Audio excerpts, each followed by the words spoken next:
Había llegado el momento del descanso para los soldados.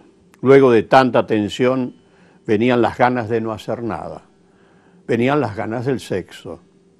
Fusilar había sido oficio agotador y por más que salió bastante bien y no costó mucho, resultó al paso de los días un recuerdo desagradable. Quien más, quien menos se acordaba de la cara de miedo de los chilotes al morir, de la cara de rabia de los gallegos, de las muecas trágicamente irónicas de los anarquistas alemanes, rusos y polacos cuando estaban frente a los pelotones de soldados argentinos. Pero ya había pasado todo y ahora los soldados estaban en los puertos de la costa esperando los barcos que los llevarían de regreso a Buenos Aires.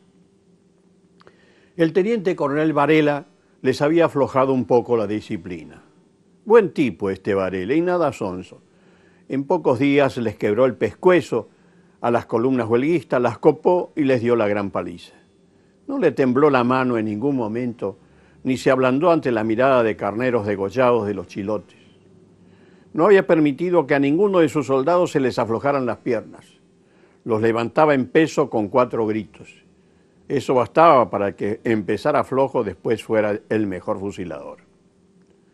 Después que se acabó todo, Varela había tenido gestos verdaderamente paternales con sus soldados. Por ejemplo, al llegar a los puertos, les permitía ir a los prostíbulos para que se sacaran el gusto y lo acumulado entre tanto macho. Desde que habían salido a cazar chilotes y anarquistas, no vieron una sola mujer, ni siquiera una chilena.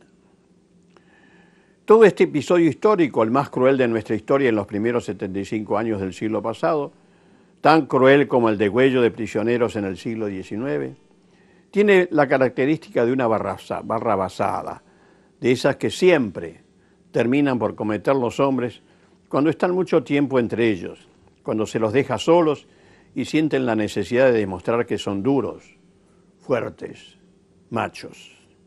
Fueron fusilamiento en seco, en frío, fusilamientos en silencio.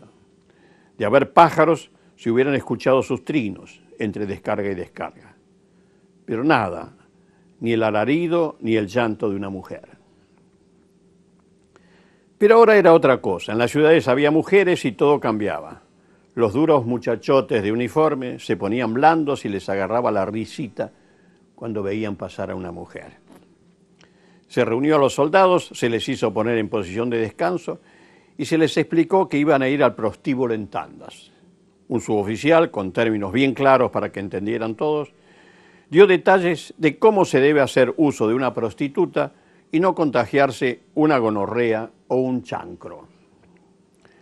Las cosas se organizaron bien porque previamente se mandó decir a las dueñas de los prostíbulos que a tal hora iba a ir la primera tanda de soldados para que estuvieran listas a las pupilas. En San Julián se avisó a Paulina Rovira, la dueña de la Casa de Tolerancia, La Catalana. Pero cuando la primera tanda de soldados se acercó al prostíbulo, doña Paulina Rovira salió presurosa a la calle y conversó con el suboficial. Algo pasaba. Los muchachos se comenzaron a poner nerviosos. El suboficial les vendrá luego a explicar a los soldados algo insólito. Las 5 putas del quilombo se niegan y la dueña afirma que no las puede obligar. El suboficial y los conscriptos lo toman como un insulto, como una agachada para con los uniformes de la patria. Además, la verdad es que andan alzados, conversan entre ellos y se animan. Todos, en patota, tratan de meterse en el lupanar. Pero de ahí salen las 5 pupilas con escobas y palos y los enfrentan al grito de asesinos, porquerías, con asesinos no nos acostamos. La palabra asesino deja helados a los soldados que, aunque hacen gestos de sacar la charrasca, retroceden ante la decisión del mujererío que reparte palos como enloquecido. El alboroto es grande. Los soldados pierden la batalla y se quedan en la vereda de enfrente. Las pupilas desde la puerta de entrada no les mezquinan insultos.